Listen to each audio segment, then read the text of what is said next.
Police সদস্য, তার মর্যাদাটা আছে এই সমাজে? কোথায়? একজন কনস্টেবল এই ঢাকা শহরে বাসা ভাড়া দিয়া বউ বাচ্চা নিয়ে থাকার মতো কোনো অবস্থা আছে? অনেক যারা সৎ অফিসার আছে তারা খুব কষ্টে জীবনযাপন করছে, নিশ্চয়ই সব জায়গায় ভালো মন্দ আছে।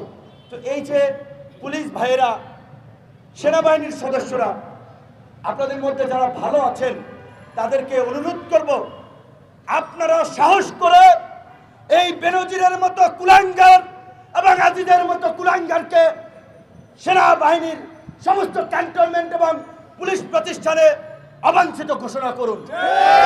কারণ এই দুইজন কুখ্যাত ব্যক্তি বাংলাদেশের 53 বছরের ইতিহাসে সামরিক বাহিনীকে কলঙ্কিত করেছে, পুলিশ বাহিনীকে কলঙ্কিত করেছে এবং তাদেরকে বিচারের মুখোমুখি হতেই হবে। আমাদের কথা পরিষ্কার, শুধু বেনজির এবং আজিজ নয়, আরো যারা জনগণকে জিম্মি করে বিশিষ্ট শিল্পপতিতে পরিণত হয়েছেন, ব্যাংক লুটেরা, সেটা আলম হোক, বসুন্ধরা হোক, তাদের বিরুদ্ধে ব্যবস্থা নিতে হবে। এই লুটেরাদের বন্ধুগণ, উপস্থিত সবাইকে বাংলাদেশ ছাত্র অধিকার পরিষদের পক্ষ থেকে সংগ্রামী শুভেচ্ছা জানাচ্ছি।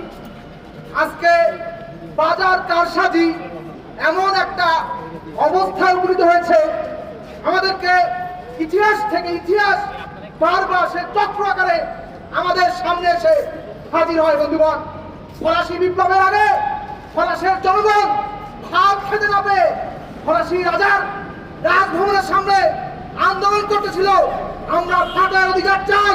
তখন তৎকালীন ফরাসি রানী তার রাজকর্মচারীদের জিজ্ঞেস করেছিল, জনগণ কেন চেঁচাচ্ছে? তখন তার রাজকর্মচারী বলছে, রানী, জনগণ ভাত খেতে না পেয়ে আন্দোলন করছে। তখন রানী বলল, ওরা ভাত খেতে না পেলে কি হবে, ওদেরকে রুটি খেতে বলো। আজকে আমরা বাংলাদেশে রাখছি এই অবৈধ শাসক গোস্ত যারা খেতে পারছে না তাদের হচ্ছে আপনারা কাঁঠাল খেয়ে থাকেন, বেগুনের মধ্যে